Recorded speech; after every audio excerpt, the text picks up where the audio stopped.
Hello and welcome to the show. We have another star in a silly car for you today, so I'd like you to welcome Tomcat from TC9700 Gaming. What's going on, guys? Alright, so we're going to have another go with this silly Jeep. Were you nervous with this car? Were you excited? Were you looking forward to it? Well, ever since I saw Aero HD's video with this thing, I'll admit I was a bit scared to drive it. It's an interesting setup car. For those of you who haven't seen this before, basically I have built this Jeep Wrangler with incredibly interesting suspension layout set up on it, and I'm going to give it to various YouTubers and see how they manage it around a track. Now, it is not a normal car, so it will look like they're not very good at driving, but trust me, this is an insane thing. Now, each person is given 8 practice laps. This is you setting off in a bright green one. I like your colour choice. It's very, very distinctive. You won't miss that I wanted car. something. I wanted something really, really flashy. A Viper green. It's a good choice. Look at the airtime. That's a lot of air. That was a big old jump, and you've already found a wall. Good start. Yeah. We treat our cars with lots of respect. Oh, and it's gone.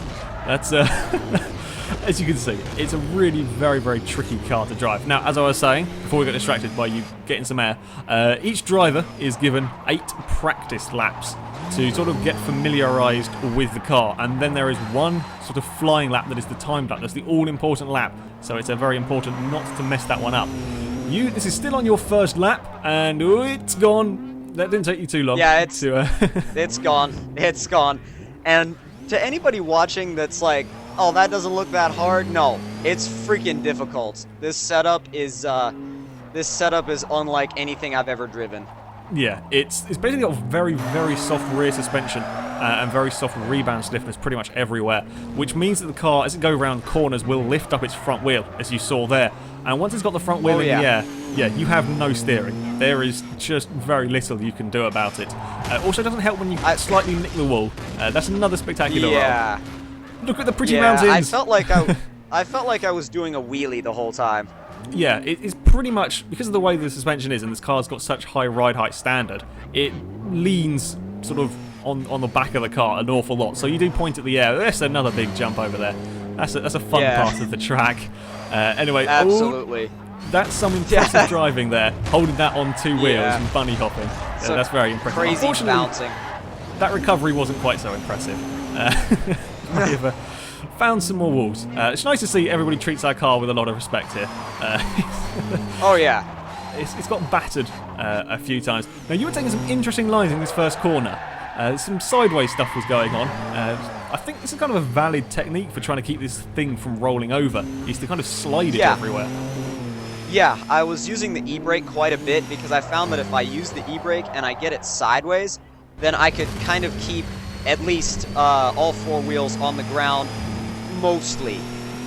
Yeah, it will still lift its front wheel up a little bit, but it doesn't sort of roll over.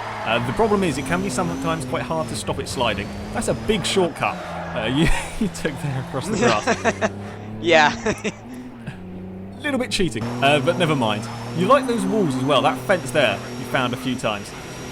Yeah, that was my favorite. Now, I'm going to have a little look at the onboard camera. What camera did you use to drive? Just out of curiosity, it doesn't really matter.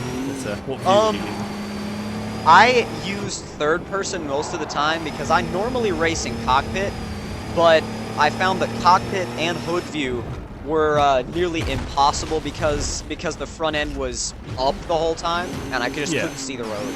Yeah, as you can see there, as he tumbled down the hill, that was good timing for me to swap to the onboard. It's really hard driving this thing in the onboard view because it's just bouncing about so much.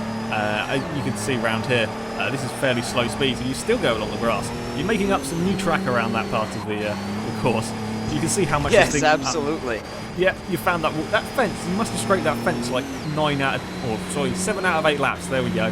You did like that fence, but you can see how much is moving about over this hill. Hey, there's a bit of a bounce going on through there, and drifting didn't always work though. Yeah, it was weird because it felt almost like a jump tune. Yeah, I guess I found this completely by accident, but I guess it does it's a bit like a slap wheelie or whatever they call it, kind of tune for this thing.